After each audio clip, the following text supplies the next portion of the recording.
반갑습니다. 오늘 제가 간략하게 말씀드릴 것은 이제 자원봉사 인프라에 대해서, 우리나라의 자원봉사 인프라가 어떻게 구성되어 있고 여러분들이 어떻게 활용하면 좋을지에 대해서 제가 간략하게 말씀을 좀 드릴 거고요. 자원봉사와 연애의 공통점이 뭘까요? 내가 좋아서 한다. 우선 그렇죠. 그리고 나를 필요로 해요. 그 생활에 활력이 된다. 처음 시작할 때는 굉장히 떨린다. 그 남을 배려하게 된다. 그리고 하고 나서는 전과 달라진 나를 발견할 수 있다. 짜릿하다. 이거는 좀 경험에서 나오는 부분인 것 같고요. 자기 발전을 이룬다. 또 무보수로 한다. 갈등이 있습니다. 자원봉사에도 마찬가지입니다. 잘못하면 정말 큰일 납니다. 연애는 잘못하면 인생이 망가지지만 자원봉사는 잘못하면 사회가 망가집니다. 그래서 기쁠 때도 있고 슬플 때도 있다. 사실은 제가 왜 이걸 서두에 꺼냈냐면 여러분들 그 자원봉사를 연애하듯이 좀 사랑하면서 시작했으면 좋겠다는 서두에 말씀을 좀 드리고자 했습니다. 그 자원봉사 센터는 어떤 일을 하느냐? 그러니까 주로 지역 단위에서 자원봉사자들을 모집하고 연결하는 일을 합니다. 그리고 두 번째는 그 자원봉사자나 국민들을 위한 이제 그 나눔 교육과 자원봉사 교육 훈련을 하고요. 그리고 세 번째는 자원봉사 활동이 이루어지는 여러 가지 이제 프로그램들을 개발하고 운영하는 일을 직접적으로 하고 있습니다. 그리고 지역 단위에 있는 수요처나 단체들의 어떤 그 자원봉사 활동을 지원하고 조직하고 또는 관련 기관 단체들의 네트워크를 하고 있고요. 그리고 이제 그 시민들을 위한 자원봉사 홍보와 여러 가지 이제 활동과 관련된 지능 인정 사업들을 하는 곳이 자원봉사 센터입니다. 기업들 한 140개 정도사를 대상으로 해서 활동에 대한 실태를 한번 봤더니 아직까지 기업들은 한 기부금 전달 형태가 한 60%, 거의 대부분, 그것도 쌀이나 먹거리 뭐 등 지원을 한다거나 생필품을 지원하는 이런 이제 활동들에 대해서 비중이 굉장히 많이 높아져 있더라고요. 그래서 아직은 1차원적인 좀 그런 곳에 머물러 있지 않겠나 하는, 그러니까 기업의 이미지를 좀 관리하면서 뭔가 새로운 사회공헌 트렌드를 개발해야 되는 필요성을 좀 지금 당면하고 있다라는 걸 볼 수가 있고요. 그러면 기업들이, 여기 이제 기업의 관계자분들이 많이 오셨는데 혼자서 해결할 수는 없습니다. 그래서 어떻게 우리가 지역에 있는 다양한 이제 전문 기관과 연계해서 시너지를 좀 높일 것인가에 대한 부분을 좀 말씀을 드리고자 합니다. 지역에는 다양한 볼런티어 21과 마찬가지로 저런 전문기관도 있고요. 저희 이제 자원봉사 센터를 비롯해서 NGO 기관들이 굉장히 많이 존재하고 있습니다. 그러면 기업들이 이런 NGO 기관과 꼭 협력을 해야 되나라고 이제 물어보실 텐데, 사실은 이제 기업이 NGO와 연결을 하게 되면 지역사회에 밀착되어 있기 때문에 NGO는 그런 이제 연결하는 통로가 하나 만들어지는 것이고요. 또 기업이 직접적으로 모든 걸 하는 것보다 어떤 그 좀 잘 갖추어진 NGO 기관과 손을 잡고 하는 것은 기업의 진정성에 대한 어떤 이미지를 구축하기에도 굉장히 좋은 효과가 있는 것 같고, NGO 기관에는 정말 다양한 분야의 전문가들과 협업할 수 있는 영역이 있습니다. 그래서 그런 상승 효과가 있고요. 그리고 기금에 대한 투명한 운영이라든지, 그리고 가장 중요한 건 지역이나 대상자에 대한 또 수요, 뭘 필요로 하는지, 또 그들의 어떤 그 감동, 그런 부분에 대해서 굉장히 민감한 곳이 NGO 기관입니다. 그래서 그런 부분에 장점을 가지고 있고요. 기부금을 통한 뭐 세대 혜택이나 또 다양한 변화에 있어서 좀 유연하게 대처할 수 있다는 장점이 있겠습니다. 그렇다면 과연 우리가 어떤 NGO랑 손을 잡아야 할까? 첫 번째는 제가 보기에는 내가 하고자 하는 것의 이슈와 얼마나 적합한 곳인가, 이 기관이.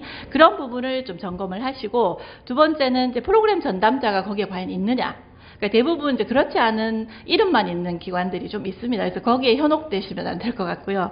그리고 이제 이런 다양한 진행되는 프로세스들을 서로 공유할 수 있는 채널을 만들고 있느냐라는 것도 점검 포인트고요. 그다음 무엇보다도 이제 기금 운영을 얼마나 투명하게 우리가 투입한 것에 대해서 좀 볼 수 있느냐, 이런 정도의 어떤 그 이제 컨택 포인트를 좀 찾아서 진행하시면 좋겠다. 그래서 이제 그 핵심은 역지사지라는 걸 제가 해봤습니다. 그래서 이런 심정으로 좀 상대에 대해서 그 NGO와 기업이 연계해서 저희도 이제 쭉 진행을 하다 보면 이 서로를 잘 모르기 때문에 겪는 갈등들이 좀 있거든요. 그럴 때는 좀 역지사지하는 심정으로 좀 서로가 바라본다면 훨씬 더 좋은 결과를 가져올 수 있지 않을까 하는 생각이 들고요.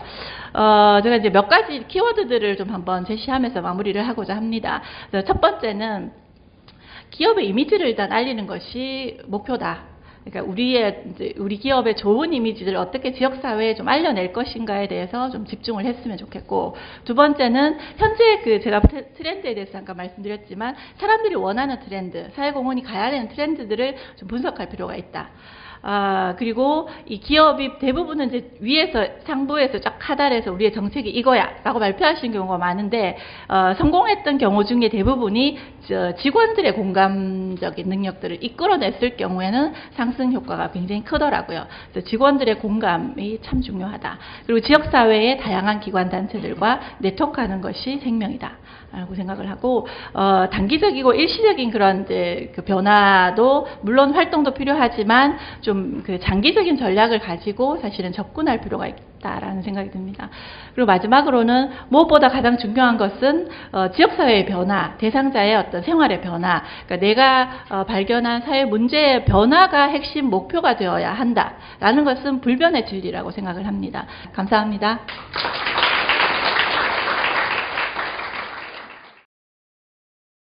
가이드스타 아마 처음 들어보신 분들이 대부분일 겁니다. 기부자들이 기부를 할 때 선택할 수 있는 어떤 가이드라인이나 정보를 주는 그런 역할을 하자 해서 이제 가이드스타였고요.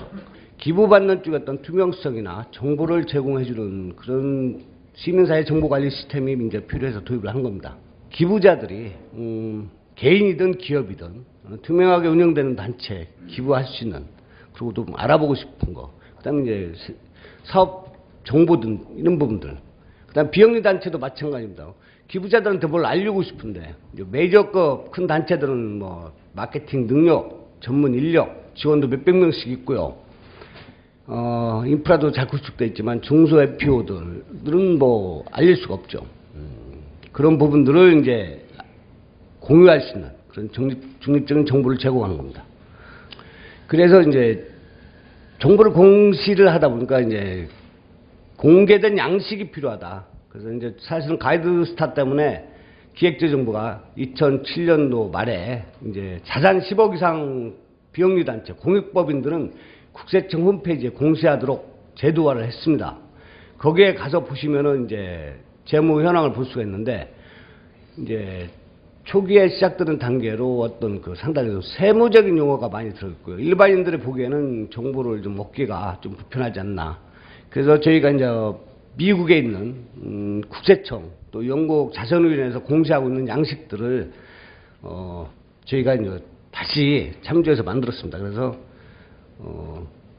F10MPO란 양식을 만들었고요. 이 양식들이 아마 이제 현재 가이드스타에서 정보 공개를 하고 있는 양식으로 쓰고 있고요. 정부한테도 이 양식을 참조해서 정부가 어떤 그 공개하는 양식을 좀 개선할 수 있도록 그렇게 하고 있습니다. 비영리단체 도전과 과제죠. 회계 부정은 뭐 선진국이든 후진국이든 상관없이 아주 주기적으로 만들어지고 있습니다. 특히 이제 비영리 부분이 기부금이나 자원봉사 활동이 많이 증가했는데도 불구하고 질적으로 성장했는지, 이런 부분에 관한 건 또 인프라는 제대로 돼 있는지 우리 사회에 어떤 과제도 있고, 뭐 각기 여러 분야에서 노력하고 있기 때문에 빠른 시일 내에 제도가 뭐 제도화되고 개선되리라고 봅니다. 비영리 단체 투명성, 첫째는 뭐 기부금 정확히 약속한 대로 써주는 게 제일 중요하죠. 배달 사고 나면은 안 되는 거죠, 뭐. 그리고 이제 쓴 걸 알려주는 겁니다. 그 다음에 어떤 공개한 자발성. 비영리단체, 자원봉사 단체든 기부금을 모아서 하는 뭐 사회복지 시설이든 가장 기본적인 원칙이 모든 활동이 명확하게 알려지고 모든 그 이해 관계자들이 신뢰할 수 있도록 기회를 제공해 주는 겁니다. 투명성 강화 방안은 우선은 공개입니다. 알리지 않고 오픈하지 않고서나 투명성을 확보할 수는 없는 겁니다. 가장 기본적인 게 법적이든 자율적으로 공시를, 이건 제도와 상관없이 이건 기부자나 자원봉사자에 대한 어떤 단체의 종사자들이 가져야 될 가장 기본적인 책무입니다. 가장 기본적인 책무를 안 하면서 기부금이나 자원봉사자만 요청해서는 순서가 바뀌었다고 보여진 거죠. 저희 가이스타 재단 입장에서는 어쨌든 이제 MPO 정보 공시가 필요하다. 사업과 회계에 관한 정확한 공개가 필요한 거고요. 이걸 통해서 신뢰도 하고 책무성을 확보할 거고, 그리고 나면 기부 활성화가 되지 않겠나.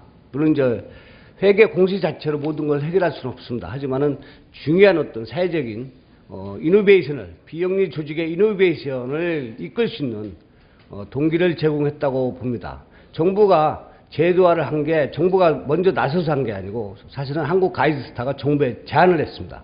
미국 제도를 소개했고 법제화가 필요한 미 국세청의 공익법인 공개에 관한 법률을 소개해주고 정부가 입법화시킨 일입니다.